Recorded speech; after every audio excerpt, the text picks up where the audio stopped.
10% des enfants sont asthmatiques. Célia, 7 ans, en fait partie. Cette maladie, elle en connaît les crises, mais aussi la gêne au quotidien, les poumons qui sifflent, la sensation d'étouffement.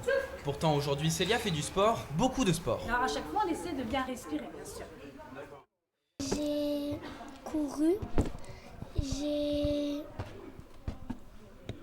sauté, j'ai lancé, j'ai fait un autre lance, j'ai fait un autre lancer et après j'ai sauté le plus loin possible. Pour encadrer Célia et ses camarades, de véritables coachs fournis par la Fédération française d'athlétisme. Tout ce mini parcours du combattant est adapté aux asthmatiques. Chaque exercice est pensé en fonction de leur souffle. Ici, c'est le lancer. Et je souffle en lançant. Ce qu'on les incite à faire, c'est à prendre une grande inspiration lorsqu'ils arment et à expirer lorsqu'ils lancent. Donc ça leur permet déjà de gérer leur respiration, d'une part, et d'autre part, ça leur permet d'avoir une activité physique. En sport, les asthmatiques connaissent pourtant plus les dispenses que le dépassement de soi.